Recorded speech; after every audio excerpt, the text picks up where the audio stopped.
Karakter oleh Melody Muhransyah. Nama mata ajar, karakter. Deskripsi singkat. Melalui materi ini, peserta akan belajar mengembangkan karakter yang menarik berdasarkan cerita yang dimiliki. Standar kompetensi, kemampuan peserta mengembangkan karakter yang menarik berdasarkan ide yang dimiliki. Kompetensi dasar, mengembangkan karakter yang menarik. Indikator, peserta mengembangkan karakter yang menarik. Masih ingat 3 komponen dalam sebuah logline? Ya, logline yang baik akan memaparkan mengenai seorang karakter yang menginginkan sesuatu namun mengalami kesulitan untuk mendapatkannya. Oleh karena itu, sebelum menuliskan senario untuk filmmu, kamu harus mengetahui 3 hal berikut. Siapa tokohmu? Apa yang dia inginkan? Apa yang menghalanginya dari mewujudkan keinginannya tersebut? Di dalam bab ini kita akan berfokus untuk merumuskan mengenai hal terpenting yang ada dalam senariomu, kelak karakter. Di sini kita akan membahas mengenai pengertian karakter, tipe-tipe karakter, karakter breakdown, three-dimensional karakter, karakter arc, dan juga melakukan latihan untuk membentuk karakter yang baik untuk skenario yang kamu tulis. Pengertian karakter. Menurut Kamus Besar Bahasa Indonesia edisi elektronik 2008, karakter adalah tabiat, sifat-sifat kejiwaan, atau akhlak atau budi pekerti yang membedakan seseorang dengan yang lain. Watak. Di dalam bukunya Screenplay: The Foundation of Screenwriting 2015, Sid Field menuliskan bahwa karakter adalah dasar internal yang penting dari sebuah senario. Karakter adalah landasan utama, bagaikan jantung, jiwa dan sistem syaraf dari senario. Sebelum kamu dapat menempatkan satu kata di atas kertas, kamu harus mengenal karakter yang kamu buat. Hal yang paling mudah yang dapat kita lakukan dalam menciptakan karakter adalah dengan mengamati sekeliling kita. Saya sendiri sering menulis cerita dan senario berdasarkan tokoh-tokoh yang ada di kehidupan saya sehari-hari, mulai dari adik saya, orang tua saya, teman-teman saya, hingga diri sendiri. Hal ini disebabkan karena membuat karakter harus dilakukan dengan seksama. Kita ingin membuat karakter yang hidup.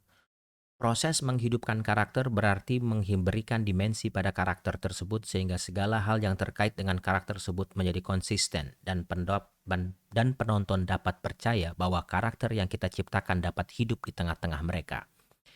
Inilah mengapa menjadi penting untuk mengamati orang-orang di sekeliling kita. Bagaimana mereka berbicara, bagaimana mereka bertindak, apa yang menjadi masalah di dalam kehidupan mereka, serta interaksi mereka terhadap lingkungan mereka sehari-hari. B. Tipe karakter. Ada beberapa versi mengenai tipe karakter, namun yang terpenting untuk diingat adalah membagi karakter kita menjadi karakter utama dan karakter pendukung. Berikut adalah beberapa tipe karakter. A. Protagonis. Protagonis disebut juga sebagai pivotal karakter, karakter yang penting, karena protagonis memang merupakan karakter terpenting dalam sebuah cerita. Protagonis merupakan karakter utama dalam cerita yang akan memimpin jalannya cerita. Protagonislah yang menciptakan konflik dan membuat cerita mengalir. Protagonis harus tahu apa yang ia mau, want. Tanpa protagonis cerita akan terasa janggal. Nyatanya tidak akan ada cerita. Dalam menginginkan sesuatu, protagonis harus memiliki hasrat yang kuat dalam mengabulkan keinginannya sehingga dalam perjalanan untuk mendapatkan apa yang diinginkan, ia akan menyerang atau diserang. Egri, 1960. Contohnya karakter Don Vito Corleone adalah protagonis dalam film The Godfather, Coppola 1972, yang merupakan seorang bos mafia terkemuka. B. Antagonis. Karakter pendukung yang menentang atau melawan karakter utama akan menjadi penentang atau antagonis. Antagonis ada karakter yang akan merusak usaha protagonis dan akan menekan keadaan protagonis dengan segala kekuatan yang ia punya. Egri, 1960, menyatakan bahwa tokoh protagonis dan antagonis harus menjadi lawan yang memiliki kekuatan yang sama agar terjadi perlawanan yang seimbang. Karena fungsinya yang penting dalam cerita, penulis senario terlebih dulu harus mengenal karakter-karakter yang akan ditulis dengan sepenuhnya. Karakter-karakter inilah yang nanti akan mengendalikan cerita. Di dalam film Silence of the Dam 1991, karakter antagonisnya adalah Dr. Hannibal Lecter.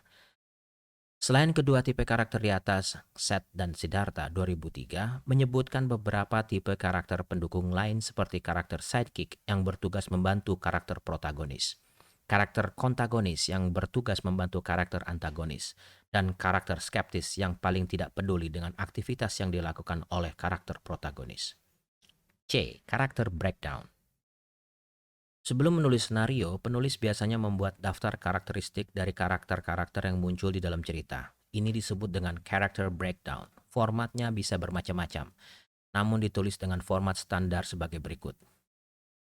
Nama, umur, atau jenis kelamin yang diikuti dengan deskripsi karakter. Nama karakter adalah hal terpenting sebab ia memberitahu siapa yang sedang berada dalam sebuah scene di senario kita kelak, baik secara dengan dialog atau tidak. Yang perlu diingat adalah untuk selalu konsisten dengan nama yang dipilih. Jangan menamai seseorang Justin di scene 1 lalu memanggil dia Pak Bieber di scene 10. Walaupun namanya adalah Pak Justin Bieber. Apabila terdapat flashback di dalam senario kita di mana karakter kita muncul dalam sosok yang lebih muda, maka kita harus menuliskan karakter tersebut sebagai karakter yang berbeda dengan karakter utama kita. Contoh, Taylor Swift 22 garis miring P. Berbeda dengan Taylor Swift remaja, buka kurung, 15 garis miring P. Johnson 2015 menuliskan hal-hal penting yang biasa ia jabarkan di saat menulis mengenai karakter. Nomor 1, nama. Nomor 2, penampilan fisik. 3, backstory atau latar belakang cerita karakter sebelum ceritanya film dimulai. 4, keadaannya saat ini, pekerjaan, pemasukan, lokasi geografis, kondisi tempat tinggal, orang-orang yang penting di kehidupannya. Nomor 5, pandangan terhadap dunia. 6, sikap. 7, opini. 8, nilai-nilai yang dipegang. 9, kepercayaannya. 10, kelemahan-kelemahannya. Contoh karakter breakdown di dalam film Hunger Games Ross 2012 bisa kita lihat di tabel di bawah ini. Katniss Everdeen, buka kurung 16P, adalah karakter utama protagonis yang berasal dari Distrik 12. Sebuah distrik pertambangan atau batu bara yang merupakan distrik paling miskin dan paling padat penduduknya di negara Panem. Katniss menjadi seorang sukarelawan untuk menggantikan adiknya, Primrose Everdeen, setelah dia terpilih di hari pemungutan. Hari di mana satu anak laki-laki dan satu anak perempuan berumur 12 hingga 18 tahun dari setiap distrik dipilih untuk bertarung sampai mati dalam pertarungan mematikan bernama The Hunger Games. Dia menggunakan pengetahuannya soal berburu dan memanah untuk bertahan hidup, dan dia bersama Peeta menjadi pemenang setelah menentang upaya Capitol untuk memaksa seorang untuk membunuh yang lain. Peeta Mellark, 16L, adalah seorang peserta laki-laki dari Distrik 12 bersama Primrose Everdeen yang selanjutnya diganti oleh kakaknya Katniss Everdeen untuk berpartisipasi dalam Hunger Games ke-74. Dia adalah putra seorang tukang roti, sangat pemalu tapi percaya diri. Dan ia mengatakan dalam wawancara sebelum Hunger Games 74, dimulai bahwa dia telah jatuh cinta pada Katniss di hari pertama dia melihatnya. Hubungannya dengan Katniss tumbuh sepanjang cerita. Gale Hawthorne, 18L, adalah seorang remaja berumur 18 tahun dan merupakan teman berburu sekaligus teman terdekat Katniss Everdeen. Ayahnya tewas dalam ledakan tambang sehingga ia terpaksa menjadi tulang punggung keluarga bagi ibu dan adik-adiknya. Presiden Coriolanus Snow, 76L, adalah karakter antagonis utama yang merupakan penguasa otokratis di Capitol dan semua distrik di Panem. Meskipun kelihatan santai, terbukti kalau dia itu seorang psikopat dan sangat sadis. Untuk mendapatkan gambar yang lebih mendalam mengenai karakter yang ada di dalam senario film yang akan kita tulis, kita bisa saja menambahkan detail-detail mengenai perjalanan hidup setelah pandangan karakter tersebut. Dalam sebuah workshop penulisan senario yang saya ikuti beberapa tahun lalu, Tom Abrams, seorang penulis senario kenamaan di Hollywood, membagikan daftar pertanyaan berikut yang bisa kamu gunakan untuk mengenal karaktermu lebih jauh. Pertanyaan-pertanyaan mengenai karakter. 1. Apa perbedaan dia mengenai ayahnya? Apa yang dia suka dan benci dari ayahnya? Bagaimana pengaruh ayah dalam dirinya? 2. Bagaimana dengan ibunya? Apa pendapat dia atas ibunya? Apa dia suka dan benci dari ibunya? Menurut dia, bagaimana pengaruh atas dirinya? 3. Saudara laki-lakinya, saudara perempuannya, apa yang dia suka dari mereka? Mengapa? Apa yang tidak dia apa yang tidak dia suka dari mereka? 4. Cara disiplin seperti apakah yang diterapkan padanya di rumah? Keras, luwes? Apa 5. Apakah dia overprotected? Dilindungi secara berlebihan oleh keluarganya, orang tuanya? Apakah dia pernah merasa ditolak atau diterima semasa kecilnya? Apakah status ekonomi keluarganya? Apakah ada situasi-situasi yang tidak menguntungkan atau tidak menyenangkan? Apakah ada perceraian, penyakit alkoholisme, dan lain-lain dalam kehidupannya? Pengaruh agama apa yang ada dalam keluarganya? Bagaimana pendapatnya tentang agama itu sendiri? 9. Apakah dia cerdas, pandai, atau lambat dalam berpikir? 10. Bagaimana prestasi di sekolahnya? Apakah tingkatan terakhir pendidikannya? Apa pendapatnya mengenai dirinya sendiri? Pandai, cerdas, kurang terpelajar? Bagaimana latar belakang pendidikan dan kecerdasannya bisa terlihat dari cara berbicaranya, kosakatanya, dan pelafalan kata-katanya? 12. Apakah dia menyukai sekolahnya, guru-gurunya, teman-teman sekolahnya? Apa kegiatan sekolah yang paling menarik untuknya? Di mana dia suka melibatkan diri? Bagaimana pendapat politiknya? 13. Apa pekerjaannya, nafkahnya, apa pendapatnya mengenai profesinya sendiri? Bagaimana sebagai pekerjaan, sebagai karir, apa yang dia suka dan tidak suka mengenai pekerjaannya? 14. Apakah dia senang berpergian, traveling, kemana, mengapa, apa yang dia temukan di sana dan apa yang masih dia ingat mengenai perjalanannya atau hal-hal yang ditemukan di sana? Apa kekecewaan terbesar dalam hidupnya? Kejadian apakah politik atau sosial nasional internasional yang pernah dialami yang paling meninggalkan kesan dalam untuknya? Bagaimana kelakuannya? Pahlawan seperti apakah yang dia puja? Tokoh seperti apakah yang dia benci? 18. Siapa teman-temannya? Para kekasihnya? Apa tipe pasangan hidup idealnya? Apa yang dia cari dari pasangan hidupnya? Apa pandangan dan perasaannya mengenai seks? 19. Kelompok dan kegiatan sosial seperti apakah yang dia ikuti? Peran apakah di masyarakat yang dia ingin lakoni? Peran apakah yang sebenarnya ia lakoni? Biasanya. 20. Apa hobi dan kesenangannya? Apa yang dia lakukan untuk bersenang-senang? 21. Seperti apakah rumahnya, seleranya, pakaiannya, perabotannya, rambutnya, brewok, kumis, make up? Bagaimana dia tercermin dalam penampilannya? Bagaimana cara berpakaian, gayanya, kualitasnya? 21. Siapa sahabatnya? Bagaimana mereka berhubungan, bertemu, mengapa, dan bagaimana dia memutuskan untuk bersahabat dengan orang ini? 22. Peran apa yang dia lakoni di rumah? Peran apa yang sebenarnya dia lakoni? 22. Apakah dia mempunyai anak-anak? Apakah dia mempunyai anak-anak? Bagaimana perasaannya mengenai perannya sebagai orang tua? Bagaimana pendapatnya mengenai anak-anaknya? Bagaimana ambisinya mengenai anak-anaknya? Bagaimana hubungan anak-anaknya dengan dia? 23. Bagaimana cara dia menangani situasi-situasi sulit? Dengan bertahan, dengan agresif, dengan mengelak? 23. Apakah dia minum atau ngobat? Apakah dia merasa dirinya paling benar? Apakah dia seorang pendendam? Apakah dia suka merasionalisasi kesalahannya? Bagaimana cara menerima musibah dan kegagalan? Apakah dia menikmati penderitaan? Apakah dia menikmati penderitaan orang lain? Apakah dia seorang yang manipulatif? Apakah dia suka melepas tanggung jawabnya? 24.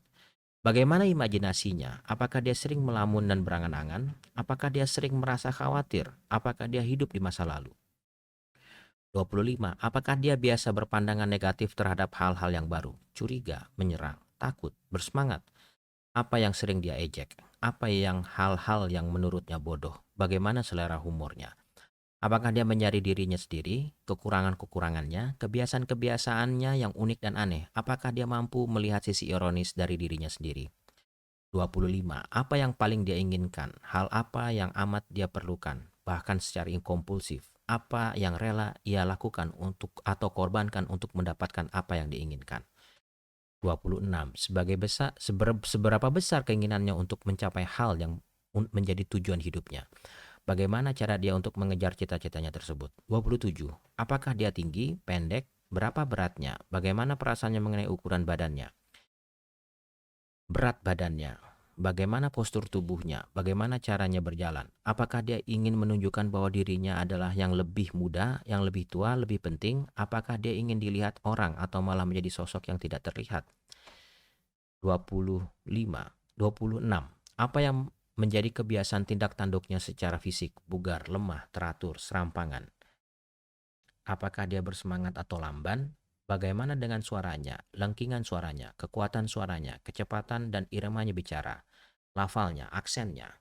Apakah kamu menyukainya, membencinya? Mengapa kamu perlu menulis tentang dia? Mengapa orang lain perlu mengenalnya? Yang perlu diingat di saat penciptaan tokoh-tokoh yang akan berperan dalam sinario kita dapat menggunakan rumus yang dinamakan dengan the clash of character atau tabrakan karakteristik antar karakter-karakter dengan karakteristik yang paling bertolak belakang, sehingga di saat mereka bertemu, perbedaan mereka akan menjadi potensi terciptanya konflik. Contohnya saja in the film Fault in Our Stars, Boone 2014, karakter Hazel yang selalu depresif bertemu dengan Augustus yang ceria yang selalu menentang kehidupan. Setelah melewati konflik di awal pertemuan mereka, kedua tokoh ini menemukan kualitas satu sama lain dan tidak mereka miliki di diri mereka dan akhirnya membuat mereka jatuh cinta. Namun perbedaan inilah yang akhirnya membuat kualitas cinta terus-menerus diuji di sepanjang film. D. Tiga-dimensional character. Untuk mendapatkan karakter yang hidup, kita harus bisa menciptakan karakter yang memiliki tiga dimensi. Seperti setiap objek di dunia ini yang memiliki tiga dimensi. Tinggi, Y, panjang, X, dan lebar, Z. Manusia pun memiliki unsur tambahan tiga dimensi, fisiologi, psikologi, dan sosiologi. Tanpa pengetahuan atau tiga dimensi ini, penulis senario tidak dapat menilai karakter manusia pada umumnya. Egri 1960. Mari kita lihat masing-masing dari ketiga dimensi tersebut. Fisiologi. Dimensi yang paling pertama adalah fisiologi. Aspek fisiologi dapat dilihat berdasarkan keadaan fisik karakter. Keadaan fisik setiap orang dapat mempengaruhi cara pandang seseorang. Si buta, si tuli, si cantik, si tinggi, si pendek, memandang segala hal berbeda dari yang lainnya.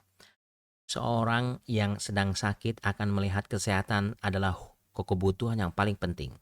Sedangkan orang tanpa gangguan kesehatan akan meremehkan kesehatan. Itu pun jika ia memikirkannya. Penampilan fisik seseorang dianggap tidak dapat menggambarkan warna dari hidup seseorang. Penampilan fisik mempengaruhi manusia tanpa henti dalam pengembangan mental yang berfungsi sebagai dasar kepribadian inferiority, rendah diri, dan superiority, sombong. Inilah hal yang paling jelas dari set pertama dimensi seorang. Berikut adalah aspek-aspek termasuk ke dalam fisiologi. Jenis kelamin, umur, tinggi badan, dan berat badan. Warna mata, kulit, rambut, postur tubuh. Berpenampilan menarik, kelebihan atau kekurangan berat badan, bersih, bentuk kepala, wajah, dan anggota lainnya. Kekurangan fisik, abnormal, tanda lahir, penyakit. 8. Keturunan. Sosiologi. Sosiologi adalah hal kedua dari tiga dimensi karakter yang harus dipelajari. Orang yang terlihat di lingkungan pinggiran kota yang kotor akan memiliki pola pikir dan reaksi yang berbeda dibanding orang-orang yang terlahir dari lingkungan yang serba bersih dan teratur. Secara sederhana, sosiologi menganalisa karakter seseorang melalui lingkungan tempat ia lahir dan dibesarkan, juga bagaimana orang-orang di sekitarnya memperlakukannya. Unsur yang termasuk ke dalam dimensi sosiologi adalah nomor 1, kelas sosial, bawah, menengah, atas. Nomor 2, karakter. Nomor 2, pekerjaan, jenis pekerjaan, jam kerja, penghasilan, kondisi, pekerjaan serikat atau tidak berserikat, perilaku di organisasi, kecocokan dengan pekerjaan. Nomor 3, pendidikan, jumlah biaya pendidikan, jenis sekolah, nilai, pelajaran favorit, pelajaran dibenci, bakat. Nomor 4, kehidupan di rumah, orang tua yang masih hidup, kekuasaan yatim piatu, orang tua berpisah atau bercerai, kebiasaan orang tua, pengembangan mental orang tua, kejahatan orang tua, pengabaian status perkawinan. Kelima, agama. Keenam, ras atau kebangsaan. Nomor 7, posisi di komunitas, pemimpin di antara teman, berkelompok, berolahraga. Nomor 8, keanggotaan secara politik. Nomor 9, kesenangan, hobi, buku, koran, atau majalah. Psikologi. Psikologi adalah hasil dari gabungan dua dimensi yang lain, fisiologi dan sosiologi. Kombinasi ini melahirkan ambisi dalam hidup, rasa frustasi, watak, tingkah laku, dan kepribadian yang termasuk dalam aspek psikologi adalah kehidupan seksual, standar moral. 2. Alasan personal, ambisi. 3. Frustasi, kekecewaan. 4. Watak, koleris, easygoing, pesimistis, optimis. Nomor 5. Perilaku terhadap hidup, pengunduran diri, militan, mengalah. Nomor 6. Komplekses, obsesi, kekangan, tahyul, fobia. Nomor 7. Extrovert, introvert, ambivert. Nomor 8. Kemampuan bahasa, talenta. Nomor 9. Kualitas imajinasi, penilaian, selera. Nomor 10. IQ. Latihan. Setelah mengetahui tahap-tahap menciptakan karakter, mari kita melakukan latihan berikut ini. Carilah satu temanmu yang belum kamu kenal sebelumnya. Tanpa bertanya, cobalah amati temanmu itu dan jabarkan ke dalam karakter breakdown. Jabarkan segala sesuatu mengenai dirinya sedetail mungkin. Setelah selesai, cocokkan jawabmu dengan menanyakan kepada temanmu itu. Buatlah kelompok yang terdiri 3 atau sampai 5 orang. Pergilah bersama-sama ke suatu tempat umum. Bisa kedai kopi, perpustakaan, atau pusat perbelanjaan. Duduklah dan pilihlah seorang yang bisa kalian amati bersama-sama. Buatlah karakter breakdown setelah individual dan buatlah sebuah logline berdasarkan karakter tersebut. Setelah selesai, bandingkan dan diskusikan hasilnya dengan teman-teman kalian. Nomor 3, tontonlah sebuah film dan buatlah karakter breakdown untuk setiap karakternya. Tentukan tipe masing-masing karakter. Lihat apakah pembentukan karakter dalam film tersebut menimbulkan the clash of character dan tentukan ending yang terjadi berdasarkan karakter arc yang tercapai, need atau wants yang karakter protagonis. Nomor 4, buatlah karakter breakdown untuk protagonis pada senario film pendekmu. Tentukan karakteristiknya berdasarkan three-dimensional character. Buatlah karakter antagonis yang berpotensi menimbulkan the clash of character.